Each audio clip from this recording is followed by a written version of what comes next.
ಸಿದ್ದಗಂಗಪ್ಪನವರು ಬಸವಣ್ಣನವರ ನಾಣ್ಣುಡಿಯಾದ ಕಾಯಕವೇ ಕೈಲಾಸ ಎಂಬಂತೆ ಮೌಂಟ್ ವ್ಯೂ ಶಾಲೆಯನ್ನ ಕಟ್ಟಿ ಬೆಳೆಸಿದ್ದಾರೆ ಎಂದು ಶಾಸಕ ಕೆಎನ್ ರಾಜಣ್ಣ ಕೊಂಡಾಡಿದ್ದಾರೆ. ಪಟ್ಟಣದ ರಾಜೀವ್ ಗಾಂಧಿ ಕ್ರೀಡಾಂಗಣದಲ್ಲಿ ನಡೆದ ಮೌಂಟ್ ವ್ಯೂ ವಿರಾಸತ್ 2025-26ರ ಶಾಲಾ ವಾರ್ಷಿಕೋತ್ಸವ ಕಾರ್ಯಕ್ರಮವನ್ನು ಉದ್ಘಾಟಿಸಿ ಮಾತನಾಡಿದ ಅವರು, ಮೌಂಟ್ ವ್ಯೂ ಶಾಲೆಯು ಆರಂಭವಾಗಿ 25 ವರ್ಷಗಳು ಕಳೆದು ಮುಂದುವರಿಯಲು ಸಿದ್ದಗಂಗಪ್ಪನವರ ಕೊಡುಗೆ ಅಪಾರವಾಗಿದ್ದು, ಇಂತಹ ಸಂದರ್ಭದಲ್ಲಿ ನೆನೆಯಬೇಕಾಗಿದೆ ಎಂದು ತಿಳಿಸಿದರು.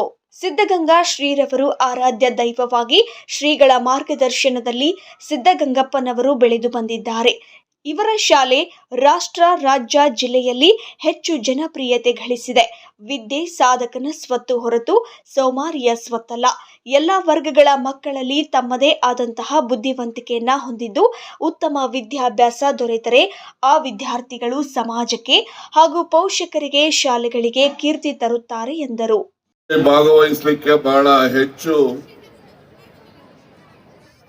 ಸಂತೋಷ ಆಗುತ್ತೆ ಅಂತಕ್ಕಂಥದ್ದನ್ನ ತಮ್ಮೆಲ್ಲರಿಗೂ ಕೂಡ ತಿಳಿಸ್ಲಿಕ್ಕೆ ಬಯಸ್ತೇನೆ. ಸನ್ಮಾನ್ಯ ಸಿದ್ದಗಂಗಪ್ಪನವರು ಅವರನ್ನ ನಾವು ಸ್ಮರಿಸದೇ ಇದ್ರೆ ದೇವರು ನಮ್ಮ ಯಾರಿಗೂ ಕೂಡ ಒಳ್ಳೆಯದನ್ನ ಮಾಡೋದಿಲ್ಲ. ಅವರು ಏನು ಕಾಯಕವೇ ಕೈಲಾಸ ಅಂತಕ್ಕಂಥ ನಾಣ್ಣುಡಿಯನ್ನ ಏನು ಬಸವಣ್ಣವರು ನಮಗೆ ತಿಳಿಸಿದ್ದಾರೆ, ಅದಕ್ಕೆ ಅನ್ವಯವಾಗಿ ಅವರು ತನ್ನ ನಿಸ್ವಾರ್ಥ ಸೇವೆಯನ್ನ ಸಮಾಜಕ್ಕೆ ಸಲ್ಲಿಸಿರ್ತಕ್ಕಂಥ ಸಿದ್ದಗಂಗಪ್ಪನವರು ಮತ್ತು ಸಿದ್ದಗಂಗಾ ಶ್ರೀಗಳು ಅಂತ ಹೇಳಿದ್ರೆ ಅವರವರ ಇತಿಮಿತಿನಲ್ಲಿ ಅವರು ಹೆಚ್ಚು ಸೇವೆಯನ್ನ ಸಮಾಜಕ್ಕೆ ಮಾಡಿರ್ತಕ್ಕಂಥ ಸಿದ್ದಗಂಗಪ್ಪನವರ ಆರಾಧ್ಯ ದೈವ ಅಂತ ಹೇಳಿದ್ರೆ ಸಿದ್ದಗಂಗಾ ಕ್ಷೇತ್ರದ ಹಿರಿಯ ಶ್ರೀಗಳವರು. ಹಾಗೆ ತಾಲೂಕಿನ ವಚನ ಸಾಹಿತ್ಯಕ್ಕೆ ಹೆಚ್ಚು ವ್ಯಕ್ತಿತ್ವವನ್ನ ಸಿದ್ದಗಂಗಪ್ಪನವರು ಇದ್ರು ಅಂತಕ್ಕಂಥದ್ದನ್ನ ಬಹಳಷ್ಟು ನಾವೆಲ್ಲ ಬಲ್ಲೋ. ಅಂತಹ ಒಂದು ಹಿರಿಯ ಚೇತನ ಪ್ರಾರಂಭ ಮಾಡಿದಂತಹ ಈ ಸಂಸ್ಥೆ ಇವತ್ತು ಅವರ ಕುಟುಂಬದ ಎಲ್ಲ ಸದಸ್ಯರುಗಳನ್ನ ನೋಡಿದಾಗ ಒಳ್ಳೆಯ ಸಂಸ್ಕಾರವನ್ನ ಕುಟುಂಬದ ಎಲ್ಲ ಸದಸ್ಯರಿಗೂ ಕೊಟ್ಟಿದ್ದಾರೆ ಅಂತಕ್ಕಂಥದ್ದು ನಾವೆಲ್ಲರಿಗೂ ಕೂಡ ಮನವರಿಕೆ ಆಗುತ್ತೆ. ಅದರ ಜೊತೆನಲ್ಲಿ ಈ ಶಾಲೆನಲ್ಲಿರ್ತಕ್ಕಂಥ ಅಲ್ಲಿ ಅಭ್ಯಾಸ ಮಾಡ್ತಕ್ಕಂಥ ಮಕ್ಕಳು ಕೂಡ ಹೆಚ್ಚು ಪ್ರತಿಭಾವಂತರಾಗಿ ತಾಲೂಕು ಮಟ್ಟದಲ್ಲಿ, ಜಿಲ್ಲಾ ಮಟ್ಟದಲ್ಲಿ ಮತ್ತು ರಾಷ್ಟ್ರ ಮಟ್ಟದಲ್ಲೂ ಕೂಡ ಶಾಲೆಗೆ ಕೀರ್ತಿಯನ್ನ ತಂದಿರ್ತಕ್ಕಂಥದ್ದು. ಆ ಕೀರ್ತಿಯನ್ನ ತರ್ತಕ್ಕಂಥ ರೀತಿಯಲ್ಲಿ ಮಕ್ಕಳನ್ನ ತರಬೇತು ಮಾಡಿದಂತಹ ಅಲ್ಲಿನ ಎಲ್ಲ ಅಧ್ಯಾಪಕ ವರ್ಗದವರಿಗೂ ಕೂಡ ನಾನು ನಮ್ಮ ತಾಲೂಕಿನ ಜನತೆಯ ಪರವಾಗಿ ಅಭಿನಂದನೆಗಳನ್ನ ಸಲ್ಲಿಸ್ತೇನೆ.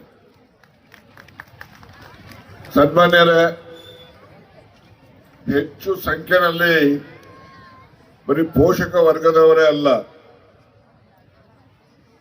ವಿದ್ಯಾರ್ಥಿಗಳಿಗೆ, ವಿದ್ಯಾರ್ಥಿನಿಯರಿಗೆ ಹೆಚ್ಚು ಉತ್ಸಾಹವನ್ನ ತುಂಬಲಿಕ್ಕೆ ಪಟ್ಟಣದ ಎಲ್ಲ ವರ್ಗದ ಜನರು ಕೂಡ ಇವತ್ತು ಉಪಸ್ಥಿತರಿದ್ದೀರಿ. ತಮ್ಮೆಲ್ಲರಿಗೂ ಕೂಡ ಅಭಿನಂದನೆಯನ್ನು ಕೂಡ ಸಲ್ಲಿಸ್ತೇನೆ. ಮಾಡ್ತಕ್ಕಂಥದ್ದು ಆ ದಿಸೆಯಲ್ಲಿ ಹೆಚ್ಚು ಆಸಕ್ತಿಯನ್ನ ವಹಿಸ್ತಕ್ಕಂಥ ಸಂಸ್ಥೆಗಳು ಬಹಳಷ್ಟು ಜನ ನಡೆಸ್ತಾ ಇದ್ದೀರಿ. ಬಹಳ ಸಂತೋಷ. ನಮ್ಮ ಮಧುಗಿರಿನಲ್ಲಿ ವಿದ್ಯಾಭ್ಯಾಸ ಮಾಡ್ತಕ್ಕಂಥ ಮಕ್ಕಳಿಗೆ ಯಾವುದೇ ಕೊರತೆ ಇಲ್ಲದ ರೀತಿಯಲ್ಲಿ ನಾವು ಎಚ್ಚರಿಕೆಯನ್ನ, ಜವಾಬ್ದಾರಿಯನ್ನ ಕೂಡ ಇದೆ ಅಂತೇಳಿ ನಾನಾದ್ರೂ ಮನಗಂಡಿದ್ದೇನೆ.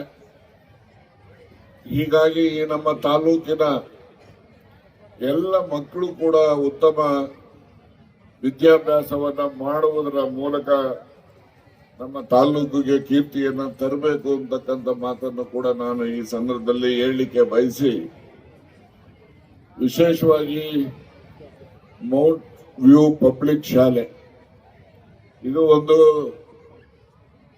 ಎಲೆಮರೆಯ ಕಾಯಿ ಅಂತಾನು ಕರಿಬಹುದು, ಎಲೆಮರೆ ಹೂ ಅಂತ ಕರಿಬಹುದು. ಹೀಗೆ ಸಮಾಜಕ್ಕೆ ಕೊಡುಗೆಯ ಕೊಡ್ತಕ್ಕಂಥ ಕೆಲಸವನ್ನ ಏನು ಸನ್ಮಾನ್ಯ ಸಿದ್ದಗಂಗಪ್ಪನವರು ಬಹಳ ಒಬ್ಬ ಹಂಬಲ್ ವರ್ಕರ್, ದಯನೀಯ ಪರಿಸ್ಥಿತಿಯಲ್ಲೂ ಕೂಡ ಮಕ್ಕಳಿಗೆ ವಿದ್ಯೆಯಿಂದ ವಂಚನೆ ಆಗಬಾರದು ಅಂತೇಳಿ ಅವರೆಷ್ಟೇ ಬುದ್ಧಿವಂತ ಮಕ್ಕಳಿರ್ಬೋದು, ವಿದ್ಯೆನಲ್ಲಿ ಕಡಿಮೆ ಇರ್ತಕ್ಕಂಥ ಮಕ್ಕಳಿರ್ಬೋದು, ನಾನು ದೊಡ್ಡ ಮಕ್ಕಳು ಅಂತ ಹೇಳೋದಿಲ್ಲ. ಹಾಗಾಗಿ ಎಲ್ಲರನ್ನು ಕೂಡ ಸಮಾನವಾಗಿ ಅವರನ್ನ ತಿದ್ದಿ ತೀಡಿ ಉತ್ತಮ ಗುಣಮಟ್ಟದ ವಿದ್ಯಾವಂತರಾಗ್ತಕ್ಕಂಥ ರೀತಿಯಲ್ಲಿ ಅವರನ್ನ ತಯಾರು ಮಾಡುವಂತಹ ಕೆಲಸವನ್ನ ಸ್ವಯಂ ಆಗಿ ಅವರೇ ಮಕ್ಕಳ ಮೇಲೆ ನಿಗಾವನ್ನ ಇಟ್ಟು ಕೆಲಸ ಮಾಡ್ತದ್ದು. ಕಾರ್ಯಕ್ರಮದಲ್ಲಿ ಮೌಂಟ್ ವ್ಯೂ ಶಾಲೆಯಲ್ಲಿ ವ್ಯಾಸಂಗ ಮಾಡಿದ, ಉನ್ನತ ವಿದ್ಯಾಭ್ಯಾಸದಲ್ಲಿ ಚಿನ್ನದ ಪದಕ ಗಳಿಸಿದ ಅನುಷಾ ಹಾಗೂ MBBS ಮಾಡುತ್ತಿರುವ ದಿವ್ಯಾ ಅವರನ್ನ ಸನ್ಮಾನಿಸಿ ಗೌರವಿಸಲಾಯಿತು. ಈ ಸಂದರ್ಭದಲ್ಲಿ ಉಪವಿಭಾಗಾಧಿಕಾರಿ Gotur Shivappa, DDPI V Madhavareddy, BO Hanumantharayappa KN, ಸಂಸ್ಥೆಯ ಕಾರ್ಯದರ್ಶಿ GS ಜಗದೀಶ್ ಕುಮಾರ್, ಖಾಸಗಿ ಅನುದಾನಿತ ಒಕ್ಕೂಟಗಳ ಅಧ್ಯಕ್ಷ ಶಂಕರನಾರಾಯಣ, ಭಾಸ್ಕರ್ ರೆಡ್ಡಿ, ಮಾಜಿ ಪುರಸಭಾ ಸದಸ್ಯ MK ನಂಜುಂಡಯ್ಯ, ರಂಗಧಾಮಯ್ಯ, SBT ಮಂಜುನಾಥ್, ಸಂಜಯ್, ಚಂದ್ರಶೇಖರ್ ಇತರರು ಈ ಸಂದರ್ಭದಲ್ಲಿ ಹಾಜರಿದ್ದರು.